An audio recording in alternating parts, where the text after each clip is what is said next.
Your internet school চ্যানেলে তোমাদের সকলকে স্বাগত। তো আজকে আমরা তোমাদের ক্লাস 7-এর ইতিহাস বিষয়ের মডেল সেট 3 এর প্রশ্নগুলোর সমাধান করব রায়ান মার্টিন কোশ্চেন ব্যাংক অনুসারে। তো দেরি না করে চলো ভিডিওটা শুরু করা যাক। তো প্রথমে বলেছে একে সঠিক উত্তরটি বেছে নিয়ে লেখো। একটা বলেছে বিলগ্রামের যুদ্ধ হয়েছিল অপশান এ 1539 খ্রিস্টাব্দে, অপশান বি 1540 খ্রিস্টাব্দে, অপশান সি 1541 খ্রিস্টাব্দে। সঠিক উত্তরটা হবে অপশান বি 1540 খ্রিস্টাব্দে। দুইয়ে বলেছে আহমেদনগরের প্রধানমন্ত্রী ছিলেন option A Todarmal, option B Malik Ambar, option C Bairam Khan. সঠিক উত্তরটা হবে অপশান বি মালিক অম্বর। পরবর্তীতে দুয়ে বলেছে কবিরের দুই পংক্তির কবিতাগুলোকে বলা হয় option A bhajan, option B কথকতা, অপশান সি দোহা। সঠিক উত্তরটা হবে অপশান সি দোহা। তারপর চারে বলেছে চৈতন্য আন্দোলনের প্রাণকেন্দ্র ছিল option A Kolkata, option B Nabadwip, option C Murshidabad. সঠিক উত্তরটা হবে অপশান বি নবদ্বীপ। পরবর্তীতে পাঁচে বলেছে শ্রীকৃষ্ণের সাধিকা ছিলেন option A Nanak, option B Kabir, option C Mirabai. সঠিক উত্তরটা হবে অপশান সি মীরাবাই। তারপর ছয় বলেছে শ্রীকৃষ্ণ বিজয় কাব্যের লেখক option A Kashiram Das, option B Krittibas Ojha, option C Maladhar Basu. সঠিক উত্তরটা হবে অপশান সি মালাধর বসু। তারপর সাতে বলেছে পারসিক চক্র কাজে লাগে অপশান এ জল তোলার জন্য, অপশান বি কামান ছুটতে, অপশান সি বাগান বানাতে। সঠিক উত্তরটা হবে অপশান এ জল তোলার জন্য। তারপরে আটে বলেছে নিজেদের মধ্যে থেকে শাসক নির্বাচনের পদ্ধতিকে বলে অপশান এ গণতন্ত্র, অপশান বি রাজতন্ত্র, অপশান সি যুক্তরাষ্ট্র। সঠিক উত্তরটা হবে অপশান এ গণতন্ত্র। তারপর নয় বলেছে পৃথিবীর বৃহত্তম সংবিধান অপশান এ ভারতের, অপশান বি জাপানের, অপশান সি ইংল্যান্ডের। সঠিক উত্তরটা হবে অপশান এ ভারতের। তারপর দশে বলেছে অনেকগুলি গ্রাম নিয়ে হয় একটি, option A block, option B জেলা, অপশান সি পৌরসভা। সঠিকটা হচ্ছে অপশান এ ব্লক। তারপর দুয়ে বলেছে ক স্তম্ভের সঙ্গে খ স্তম্ভ মেলাও, ক স্তম্ভ খ স্তম্ভ। ক স্তম্ভে একে বলেছে সোমপুরি মহাবিহার, দুয়ে বলেছে খরাজ, তিনে বলেছে উলাক, চারে বলেছে আম্বেদকর, পাঁচে বলেছে জেলা পরিষদ। খ স্তম্ভে এতে বলেছে কৃষি জমির ওপর কর, বিতে বলেছে ঘোড়ার ডাক ব্যবস্থা, সিতে বলেছে স্বায়ত্তশাসন, ডিতে বলেছে পাহাড়পুর, ইতে বলেছে ভারতীয় সংবিধান। তাহলে একেরটা ডি, দুয়েরটা এ, তিনেরটা বি, চারেরটা ই আর পাঁচেরটা সি হবে। তারপর তিনে বলেছে নিম্নলিখিত বিবৃতিগুলির সঙ্গে মানানসই ব্যাখ্যাটি খুঁজে নিয়ে লেখো। একে বলেছে বিবৃতি মহেশ দাসের নাম হয়েছিল বীরবল। ব্যাখ্যা এক তার গায়ে খুব জোর ছিল। ব্যাখ্যা দুই তিনি খুব বুদ্ধিমান ছিলেন। ব্যাখ্যা তিন মোগলদের বিরুদ্ধে বীরত্ব দেখিয়েছিলেন। তাহলে সঠিক ব্যাখ্যাটা হচ্ছে ব্যাখ্যা নম্বর দুই। তারপর দুয়ে বলেছে বিবৃতি আকবরের আমলে জমি জরিপের পদ্ধতিকে যাবতী বলা হতো। ব্যাখ্যা এক যাবত মানে বাজারে শস্যের দাম ঠিক করা।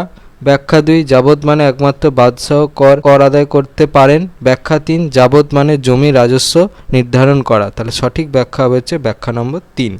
পরবর্তীতে তিনে বলেছে বিবৃতি নদীর ধারে শিল্পগুলি তৈরি হতো। ব্যাখ্যা এক নদীর তীরে শিল্প তৈরি করলে কর লাগতো না। ব্যাখ্যা দুই সেকালে সব মানুষ নদীর ধারে থাকতো। ব্যাখ্যা তিন কাঁচামাল আমদানি এবং তৈরি মাল রপ্তানির সুবিধা হতো। সঠিক ব্যাখ্যা হবে ব্যাখ্যা নম্বর তিন। তারপর চারে বলেছে বিবৃতি চৈতন্য বাংলা ভাষাকে ভক্তি প্রচারের মাধ্যম হিসাবে গ্রহণ করেছিলেন। ব্যাখ্যা এক তিনি শুধু বাংলা ভাষাই জানতেন। ব্যাখ্যা দুই ভক্তি বিষয়ক সব বই বাংলাতে লেখা হয়েছিল। ব্যাখ্যা তিন বাংলার সাধারণ মানুষের মুখের ভাষা ছিল বাংলা। তাহলে সঠিক ব্যাখ্যা হবে ব্যাখ্যা নম্বর তিন। তারপর পাঁচে বলেছে বিবৃতি মোগল সম্রাটরা দুর্গ বানাতে আগ্রহী ছিলেন। ব্যাখ্যা এক দুর্গ বানানোর খরচ কম ছিল। ব্যাখ্যা দুই দুর্গ বানানো সহজ ছিল। ব্যাখ্যা তিন দুর্গ বানালে সাম্রাজ্য সুরক্ষিত হতো। তাহলে সঠিক ব্যাখ্যা হবে ব্যাখ্যা নম্বর তিন। পরবর্তীতে চারে বলেছে সংক্ষেপে নিচের প্রশ্নগুলির উত্তর দাও। একে বলেছে বারো ভূঁইয়া নামে কারা পরিচিত। উত্তরটা এখান থেকে এই পর্যন্ত লিখবে। পরবর্তীতে দুয়ে বলেছে সুলহ ই কুল কি, এখান থেকে এই পর্যন্ত লিখবে। পরবর্তীতে চারের তিনে বলেছে মধ্যযুগের ভারতে ভক্তি সাধক সাধিকা কারা ছিলেন। উত্তর এখান থেকে এই পর্যন্ত লিখবে। চারে বলেছে গুরু নানক কে ছিলেন। উত্তর এখান থেকে এই পর্যন্ত লিখবে। পরবর্তীতে চারের পাঁচে বলেছে দোহা কি। উত্তর এখান থেকে এই পর্যন্ত লিখবে। চারের ছয়ে বলেছে ক্যালিগ্রাফি এবং মিনিয়েচার বলতে কি বোঝায়। ক্যালিগ্রাফির উত্তরটা দেখে নাও এখান থেকে এই পর্যন্ত, এর উত্তরটা দেখে নাও এখান থেকে এই পর্যন্ত। তে সাথে বলেছে কবে ও কাদের মধ্যে পুরন্দরের সন্ধি স্বাক্ষরিত হয়েছিল। দেখো 1665 খ্রিস্টাব্দে। কাদের মধ্যে? জয়সিংহ ও শিবাজির মধ্যে। পরবর্তীতে 4-8 বলেছে মোগল আমলে দুটি কৃষক বিদ্রোহের নাম লেখো। উত্তরটা হচ্ছে জাট ও সতনামী বিদ্রোহ। দন্তেস্ব খণ্ডেত্ব দন্তের নয় আকার ময় দীর্ঘই। ঠিক আছে। পরবর্তীতে 4-9 বলেছে সরকারের কাজ কি কি, দেখে নাও এখান থেকে এই পর্যন্ত। পরবর্তীতে 10 বলেছে স্বায়ত্তশাসন বলতে কি বোঝো।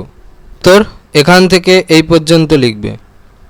5 বলেছে 100-200টি শব্দের মধ্যে নিচের প্রশ্নগুলোর উত্তর দাও।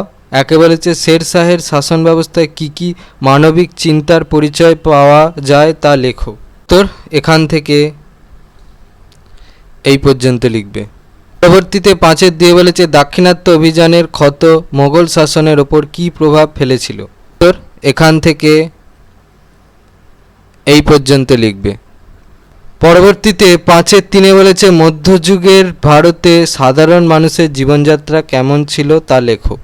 উত্তর এখান থেকে পর্যন্ত লিখবে। পরবর্তীতে 5-4 বলেছে আকবরের দিন ইলাহি সম্বন্ধে একটি টিকা লেখো। উত্তর এখান থেকে উত্তরটা চলছে পর্যন্ত লিখবে।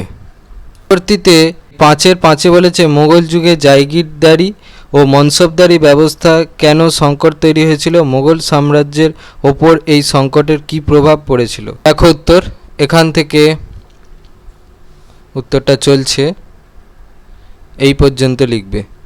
পরবর্তীতে 5-6 বলেছে পৌরসভা ও গ্রাম পঞ্চায়েতগুলি কি কি কাজ করে। উত্তর এখান থেকে উত্তরটা চলছে পর্যন্ত লিখবে। তোমাদের ক্লাস 7-এর রায়ান মার্টিন কোশ্চেন ব্যাংক অনুসারে ইতিহাস বিষয়ের মডেল সেট 3-এর প্রশ্নগুলোর সমাধান। তো তোমাদের যদি এই ভিডিওটা ভালো লেগে থাকে তাহলে ভিডিওটাকে অবশ্যই লাইক করে দাও এবং আমাদের চ্যানেলটাকে অবশ্যই সাবস্ক্রাইব করে দাও। এই ধরনের ভিডিও নোটিফিকেশান জলদি পেতে হলে আমাদের চ্যানেলটাকে সাবস্ক্রাইব করার পাশাপাশি পাশে থাকা বেল আইকনে গিয়ে অবশ্যই ক্লিক করে দাও, যাতে করে ভিডিও আপলোড হওয়ার সাথে সাথেই তোমরা তার নোটিফিকেশান পেয়ে যাও। আর ভিডিওটা ভালো লাগলে ভিডিওটাকে অবশ্যই হাইপ করো। আর দেখবে এই ভিডিও ডিসক্রিপশানে আমাদের টেলিগ্রাম এবং হোয়াটসঅ্যাপ গ্রুপের লিঙ্ক দেওয়া আছে, সেখানে তোমরা জলদি জয়েন হয়ে যাও, যাতে করে সাজেশানের পিডিএফগুলো তোমরা ফ্রিতে এবং জলদি কালেকশান করে নিতে পারো। তো আজকের মতো ভিডিওটা এই পর্যন্তই, দেখা হচ্ছে পরবর্তী ভিডিওতে।